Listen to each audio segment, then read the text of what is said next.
नमस्कार बच्चों, आपका बहुत बहुत स्वागत है।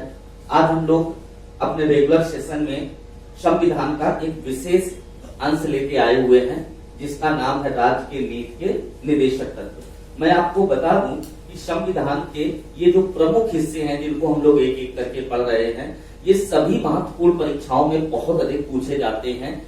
जितना भी एग्जाम्स होती है, आपकी यूपीएससी हो, आपकी यूपी पुलिस हो, यूपी पुलिस के एसआई हो, यहाँ तक कि अब तो टेट, सीटेट और सुपर टेट जैसी एग्जाम्स में भी ये आने लगे हैं। तो हम लोग इसको बहुत आसानी से समझेंगे। इसके महत्वपूर्ण क्लास क्या है, कैसे प्रश्न पूछे जाते हैं, कैसे आपको उसे पढ़ना है, कैसे तैयार करना है, क्योंकि कभी कम समय में भी आप अच्छा परफॉर्मेंस कर सकें, इस आधार पर हम लोग अपने टॉपिक को पढ़ेंगे। तो टॉपिक का नाम है राज्य के नीति के निर्देशक तत्व। कैसे कैसे प्रश्न पूछे जाएंगे, यह सारी बात हम आपको बताएंगे। आप गौर से देखेंगे, एक एक करके हम लोग सारी चीज समझेंगे और प्रश्न आगे बढ़ते जाएंगे।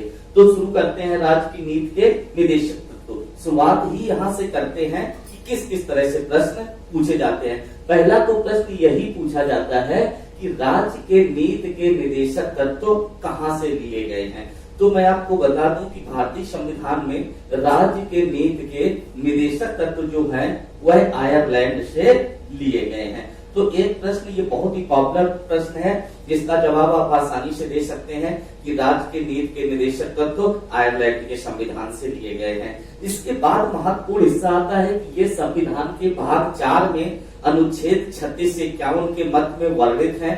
जब हम लोग यहाँ पर बात करते हैं तो कई बार यहाँ से क्वेश्चन आ जाता है कि अनुच्छेद 36 से 51 का संबंध किससे है, तो आपका जवाब होगा राज्य के नीति के निर्देशक तत्व। अब इसके बाद जो हम बात करते हैं किस भाग में है, भाग 4 में है, यानी भाग 4 का संबंध किससे है, राज्य के नीति के निर्देशक तत्वों से। इसके बाद एक बहुत ही महत्वपूर्ण प्रश्न आता है कि राज्य के नीति के निर्देशक तत्व वास्तव में क्या है। तो राज्य के नीति के निर्देशक तत्व वह तत्व हैं जो कि राज्य कैसी नीतियां बनाए इसके लिए उसे प्रेरित करते हैं, अर्थात वे कल्याणकारी राज्य की अवधारणा का वर्णन करते हैं। जो राज्य की नीति के निर्देशक तत्व हैं वे कल्याणकारी राज्य की वकालत करते हैं। वेलफेयर स्टेट यानी एक ऐसा स्टेट जो आप अपनी जनता की भलाई की, समृद्धि की, उसकी खुशहाली के लिए अधिक से अधिक नीतियां बनाए। तो ये वेलफेयर स्टेट की वकालत करते हैं। इसके बाद इन्हें समझना बहुत आसान है। कैसे आसान है, इसमें लिखा है राज्य की नीति के निर्देशक तत्व, यानी ये ऐसे तत्व हैं जो राज्य को नीति बनाने के लिए निर्देशित करते हैं। और कैसी नीति बनाने के लिए निर्देशित करते हैं, कल्याणकारी नीति बनाने के लिए निर्देशित करते हैं जो वहां के जन कल्याण के लिए हो। इसके बाद जब हम लोग बात करते हैं अनुच्छेद 36 से 51 तक, अब बच्चों की सबसे बड़ी समस्या ये होती है कि हमें अनुच्छेद याद नहीं होते हैं, ये बड़ा बोरिंग लगता है। ये बहुत ही इंटरेस्टेड है, थोड़ा सा समझ के आप पढ़ेंगे, दिमाग को अच्छे से कंसंट्रेट करेंगे, क्योंकि अल्टीमेटली आपको एग्जाम में सफल ही होना है। तो आप बहुत आसानी से समझने लगेंगे। जैसे नीति निर्देशक से आपको पता चल गया कि नीति को बनाने वाले निर्देश इसमें किए जाते हैं, और कैसी नीति, कल्याणकारी। इसी प्रकार आप आगे भी समझ लेंगे कि जब भी कोई भाग चलता है तो उसके शुरुआती जो अनुच्छेद हैं वह उसी की परिभाषा बताते हैं। तो जब हम प्रारंभ में देखते हैं अनुच्छेद 36, तो अनुच्छेद 36 क्या बताएगा कि नीति के निर्देशक तत्व क्या होते हैं, इसके विषय में वर्णन करता है। तो जैसे हमने देखा कि शुरुआती सभी आर्टिकल्स क्या बताते हैं, उसकी परिभाषा बताते हैं। तो ये भी परिभाषा बताते हैं कि राज्य के नीति के निर्देशक तत्व क्या होते हैं। इसके बाद अनुच्छेद 37 की बात करते हैं।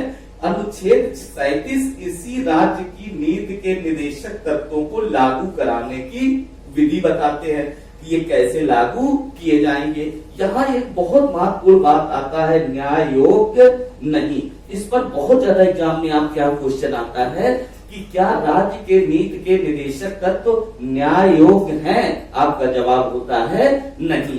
अब आपके मन में एक प्रश्न यह उठता है कि यह न्याय योग्य शब्द है क्या। तो न्याय योग्य शब्द इस बात की व्याख्या करता है कि इन्हें प्राप्त करने के लिए आप न्यायालय में नहीं जा सकते हैं, यानी न्यायालय के द्वारा इन्हें लागू अथवा प्रवर्तित नहीं कराया जा सकता है। तो जो न्याय योग्य होना या न होने से यही मतलब होता है, न्याय योग्य नहीं है अर्थात इन्हें न्यायालय के द्वारा लागू नहीं कराया जा सकता है, या यूं कहें कि आप इन्हें प्राप्त करने के लिए न्यायालय की शरण नहीं ले सकते हैं। आगे जब हम लोग आते थे अनुच्छेद 38 पे, अब आप कहेंगे 38 छोड़ दिया, तो मैं आपको सभी महत्वपूर्ण अनुच्छेदों के विषय में बता रहा हूं जो एग्जाम में बहुत अधिक फोकस करते हैं, जिनसे सीधे प्रश्न पूछे जाते हैं।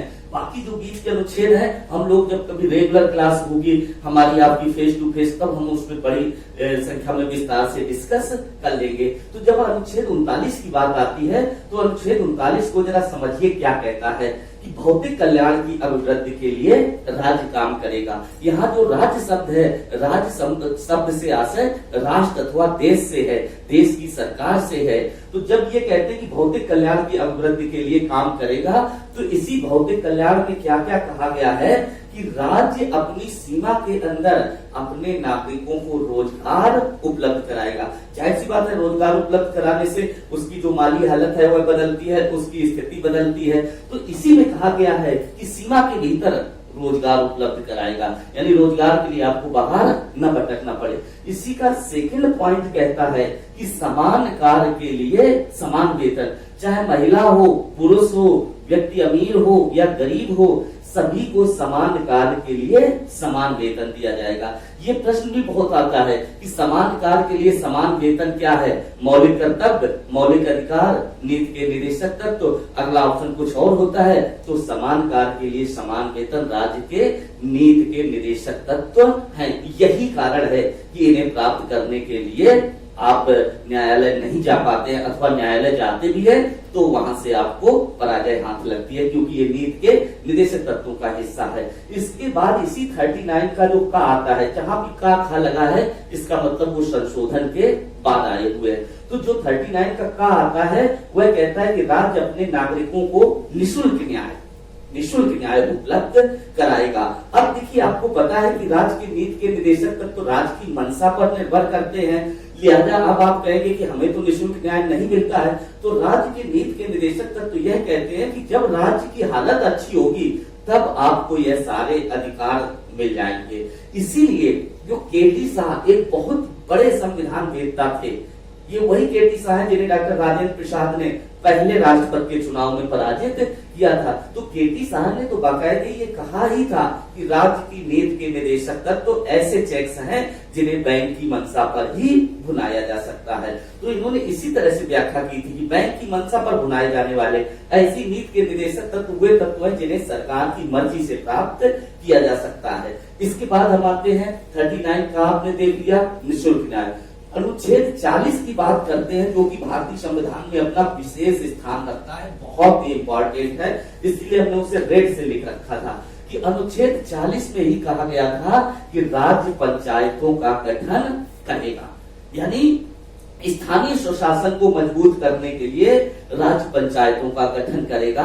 अर्थात आपके यहाँ जो पंचायतें हैं वो किस अनुच्छेद के तहत आई? अनुच्छेद 40 के तहत आई, जिसमें कहा गया था राज्य पंचायतों का गठन करेगा। इसलिए ये बहुत महत्वपूर्ण अनुच्छेद है। इसके बाद हम सीधे अनुच्छेद 42 पे बात करते हैं। अनुच्छेद 42 कहता है मानवोचित दशाओं में प्रसूति लाभ की व्यवस्था। इन्होंने कहा कि काम करने के लिए मानवोचित दशाएं हो, यानी जहां पे व्यक्ति काम कर रहा है वहां उसके लिए मानवोचित दशाएं हो, साथ ही साथ महिलाओं के लिए प्रसूति हित लाभ की व्यवस्था उन्होंने की थी। यानी जो महिलाएं कारखानों में अथवा किसी सरकारी दफ्तर में काम कर रही हैं तो उन्हें प्रसूति अवकाश दे, यानी बच्चे के पैदा होने पर उन्हें सवेतन अवकाश दे। और आपने देखा है कि आजकल ज्यादातर संस्थानों में प्रसूति हित लाभ की व्यवस्था हो गई है और 180 दिन का सवेतन प्रसूति हित अवकाश मिलता है। तो किसके द्वारा मिल रहा है? अनुच्छेद 42 के द्वारा। इसके बाद अनुच्छेद 44 पर आते हैं। अनुच्छेद 44 समान नागरिक संहिता की वकालत करता है, जिसे आप यूनिफॉर्म सिविल कोड कहते हैं, इसकी वकालत करता है। अनुच्छेद 45 को मैंने लाल से लिख रखा है। ये वो अनुच्छेद 45 है जिसमें कभी लिखा था कि 6 से 14 वर्ष आयु के बच्चों को शिक्षा की व्यवस्था राज्य करेगा। अब चूंकि राज्य ने 6 से 14 वर्ष आयु के बच्चों की शिक्षा की व्यवस्था को मौलिक अधिकार में डाल दिया है, इसलिए वो यहाँ से हटा दिया गया है। अब वो क्या बन चुका है? मौलिक अधिकार। अभी जब यहाँ आएंगे तब हम लोग उस पर बात करेंगे। तो यहाँ पर अब क्या लिखा है? यहाँ पर ये लिखा है कि 5 वर्ष तक के बच्चों की शिक्षा की व्यवस्था राज्य करेगा और इसी के तहत आंगनबाड़ी केंद्र खोले गए हैं जहां पर बच्चों को शिक्षा दी जाती है। आगे बढ़ते हैं, अनुच्छेद 47 पे बात करते हैं। चूंकि यहाँ पर आंगनबाड़ी के बच्चों को शिक्षा देने की बात किया गया, आंगनबाड़ी के बच्चे काफी छोटे होते हैं, गरीब परिवारों से होते हैं, घर से निकलकर आते हैं, तो उनके खाने पीने की बात की गई है। क्या कहा गया है? कहा गया है कि पोषाहार का स्तर ऊंचा उठाने के लिए राज्य काम करेगा। इसीलिए आप देखते हैं कि जो प्राइमरी स्कूल हैं उनमें मिड डे मील दिया जाता है, जबकि जो आंगनबाड़ी केंद्र हैं वहां पर पोषाहार के रूप में तमाम सारे पौष्टिक जो आहार हैं वो दिए जाते हैं। इसके तहत अनुच्छेद 47 के तहत, क्योंकि इसी में राज्य पोषाहार का स्तर ऊंचा उठाने का काम करेगा, ये बात कही गई थी। आगे हम लोग अनुच्छेद 48 को देखते हैं, बहुत ही महत्वपूर्ण अनुच्छेद है। अनुच्छेद 48 में कहते हैं कृषि एवं पशुपालन की आधुनिक तकनीक यानी मॉडर्न जो टेक्नोलॉजी है उसको राज्य अपनाएगा, यानी राज्य मॉडर्नाइजेशन की ओर आगे बढ़ेगा। अब आप देख भी रहे हैं कृषि और पशुपालन की बहुत ही टेक्निकल जो फार्मिंग है वह आ गई है। पशुपालन के लिए बड़े बड़े फार्म हो गए, कृषि के लिए आपने देखा बहुत बहुत बड़ा मशीनीकरण हो गया है। तो ये कृषि और पशुपालन की व्यवस्था तकनीक आधार पर राज्य करेगा, उसकी वकालत इसने किया था।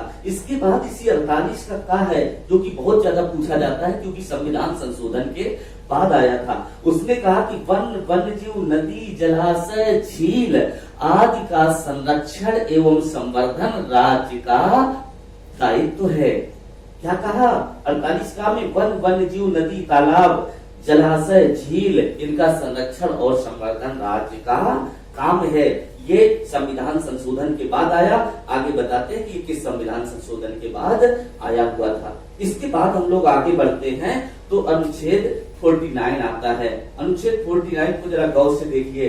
यह कहता है कि अंतरराष्ट्रीय स्तर के घोषित स्मारक, जो अंतरराष्ट्रीय स्तर के घोषित स्मारक हैं हमारे राज्य के अंदर, उनका संरक्षण और संवर्धन कौन करेगा? राज्य करेगा। राज्य का मतलब राष्ट्र, राष्ट्र का मतलब देश की सरकार। तो 49 में कहा गया इसी के तहत तमाम जो अंतरराष्ट्रीय आपके स्मारक हैं उनकी सुरक्षा होती है, चाहे ताजमहल हो, चाहे दिल्ली का लाल किला हो, या देश के विभिन्न हिस्सों में स्थित अन्य जो राष्ट्रीय स्मारक हैं उनकी बात हो, अंतरराष्ट्रीय स्मारक हैं उनकी बात हो। इसके बाद हम लोग देखते हैं 49 के बाद अनुच्छेद 50 आता है। 50 कहता है कार्यपालिका का न्यायपालिका से पृथकीकरण। हम जानते हैं हमारे यहाँ विधायिका, कार्यपालिका और न्यायपालिका तीनों अलग अलग हैं। तो जो कार्यपालिका और न्यायपालिका का पृथककरण है वह किस पर आधारित है? अनुच्छेद 50। इसी अनुच्छेद 50 में कहा था कि कार्यपालिका न्यायपालिका से पृथक रहेगी। यहाँ देखिए अनुच्छेद 51 जो आखिरी अनुच्छेद है, 36 से 51 तक के अनुच्छेदों में आखिरी अनुच्छेद है। आखिरी अनुच्छेद कहता है कि राज्य अपने पड़ोसियों से भी मधुर संबंध रखेगा, यानी अगर भारत है तो भारत अपने पड़ोसी मुल्कों से बेहतर संबंध रखेगा। यह राज्य के नीति के निदेशक तत्वों में कहा गया है। इसके बाद हम लोग आते हैं इस पर पूछे जाने वाले विभिन्न प्रश्नों पर। तो आपने एक नजर में वे महत्वपूर्ण अनुच्छेद देखे जिनसे सीधे सीधे और अधिक प्रश्न पूछे जाते हैं। अब हम लोग इनके कुछ और महत्वपूर्ण प्रश्नों पर आते हैं जहां पर हम लोग बात करते हैं। यहाँ हमने लिख रखा 42वां संविधान संशोधन। जब 42वां संविधान संशोधन की बात आती है तो आपको याद आता है भारत के इतिहास का सबसे बड़ा संविधान संशोधन है, सबसे विवादित भी था, इसे मिनी संविधान भी कहा जाता है। तो इस 42वें संविधान संशोधन में भी नीति निर्देशक तत्वों में बहुत कुछ जोड़ा गया। क्या जोड़ा गया? बालकों, अल्पसंख्यकों को शोषण से बचाना और उन्हें गर्भामयी जीवन उपलब्ध कराना, यह राज्य के नीति के निदेशक तत्वों का हिस्सा है। साथ ही साथ सामान्य न्याय, जो जनरल आपका जुडिशरी है, वह आपको निःशुल्क और विधिक सहायता, निःशुल्क न्याय और विधिक सहायता यह आपको मिले। साथ ही साथ उद्योगों के प्रबंधन में कार्मिकों की भागीदारी। आप देखते हैं कि जो उद्योग है, इंडस्ट्रीज है, उनका जो मैनेजमेंट है उसमें कर्मचारियों की भागीदारी हो, ये भी इसी में जोड़ा गया 42वें संविधान संशोधन के बाद। तो जो संविधान संशोधन के बाद चीजें जोड़ी जाती हैं वह अधिक पूछी जाती हैं। यह जो चीज आई थी 48 का, ये भी 42वें संविधान संशोधन के बाद ही आई थी। यह जो निःशुल्क न्याय है, ये भी 42वें संविधान संशोधन के बाद आया है, इसलिए यह चीजें काफी अधिक पूछी जाती हैं। इसके बाद हम बात करते हैं 86वां संविधान संशोधन 2002 की। अभी मैंने यहाँ पर चर्चा की थी जब अनुच्छेद 45 की बात कर रहे थे कि पहले अनुच्छेद 45 में लिखा गया था कि 6 से 14 वर्ष के बच्चों की शिक्षा की व्यवस्था राज्य करेगा। इसके बाद आपको याद होगा कि 86वां संविधान संशोधन 2002 के बाद 6 से 14 वर्ष के बच्चों को निःशुल्क और अनिवार्य शिक्षा राज्य मुहैया कराएगा। यह मौलिक अधिकार बन चुका है। यह क्या हो गया? मौलिक अधिकार बन चुका है। तो जब ये मौलिक अधिकार बन चुका तो अब यहाँ से हट गया है और भाग 3 जो मौलिक अधिकार है उसमें यह पहुंच गया है। अब 6 से 14 वर्ष आयु के बच्चों को निःशुल्क और अनिवार्य शिक्षा, जिसको कहते हैं free and compulsory education up to age group of the 6 to 14 year. तो आयु वर्ग को 6 से 14 वर्ग आयु के बच्चों को निःशुल्क और अनिवार्य शिक्षा देने की व्यवस्था राज्य करेगा। और आपको याद होगा इसी के तहत RTE, जिसे राइट टू एजुकेशन कहते हैं, 2009 में आया, जिसे 1 अप्रैल 2010 से समूचे देश में यानी संपूर्ण राज्य में लागू किया गया। तो ये इसके बहुत महत्वपूर्ण अनुच्छेद थे। मैंने एक एक करके आपको बताया कि कैसे प्रश्न पूछे जाते हैं। कहते हैं कि राज्य के नीति के निर्देशक तत्व क्या है, तो आप कहते हैं नीतियां बनाने के लिए निर्देशित करते हैं। कैसी नीतियां बनाने के लिए निर्देशित करते हैं? कल्याणकारी नीतियां बनाने के लिए निर्देशित करते हैं। किस भाग में है? भाग 4 में है। अनुच्छेद 36-51 का संबंध किससे है? राज्य के नीति के निर्देशक तत्वों से है। राज्य के नीति के निर्देशक तत्व कहां से लिए गए? आयरलैंड से लिए गए। क्या राज्य के नीति के निर्देशक तत्व न्याय योग्य है? नहीं, राज्य के नीति के निर्देशक तत्व न्याय योग्य नहीं है। इन्हें प्राप्त करने के लिए हम न्यायालय की शरण नहीं ले सकते हैं। फिर पूछा जाता है कि हमारे यहाँ पंचायतों का गठन किस अनुच्छेद के तहत हुआ? तो हमने बताया अनुच्छेद 40 के तहत राज्य पंचायतों का गठन करेगा और इसी के तहत पंचायती राज संस्थाएं अपने देश में स्थापित हुई हैं। इसके बाद इसमें जितने भी महत्वपूर्ण क्वेश्चन थे, अनुच्छेद 47 ने बताया कि पोषाहार का स्तर ऊंचा उठाएगा। अनुच्छेद 42 की बात करते थे तो उन्होंने प्रसूति अवकाश की बात करी। तो जितनी भी महत्वपूर्ण चीजें जो राज्य मुहैया करा रहा है वह सब इसी राज्य के नीति के निर्देशक तत्वों के तहत मुहैया करा रहा है। लेकिन ध्यान रहे कि राज्य के नीति के निर्देशक तत्व मौलिक अधिकार नहीं है जिन्हें प्राप्त करने के लिए आप न्यायालय जा सकते हो। इन्हें प्राप्त करने के लिए आप न्यायालय नहीं जा सकते हैं। यह राज्य की मंशा पर निर्भर करता है। जब राज्य की माली हालत अच्छी होगी तब वह इन्हें आपको उपलब्ध कराएगा। इसके बाद यह वो क्लास थे जो संविधान संशोधन के बाद नीति के निर्देशक तत्वों में जोड़े गए और ये बहुत ही महत्वपूर्ण संविधान संशोधन 86वां अक्सर आपकी परीक्षाओं में आता रहता है क्योंकि ये बहुत माइलस्टोन है भारत के इतिहास में, जिसमें 6 से 14 वर्ष के बच्चों को निःशुल्क और अनिवार्य शिक्षा देने की व्यवस्था की गई है। तो आप जब इन्हें पढ़ेंगे, 1-2 बार आप ध्यान से पढ़ेंगे, कंसंट्रेट करेंगे कि हमें एग्जाम देनी है, एग्जाम में पास होना है, अच्छे अंक हासिल करना है, एक अच्छी सरकारी नौकरी प्राप्त करनी है जिससे कि आपको एक सामाजिक सम्मान में भी अभिवृद्धि हो। तो जब आप इस तरह से पढ़ेंगे और इसे 2 बार आप रिवीजन कर जाएंगे, क्योंकि आप जानते हैं किसी को बार-बार अध्ययन करने पर वह चीज आपके दिमाग में अच्छी तरह अंकित हो जाती है।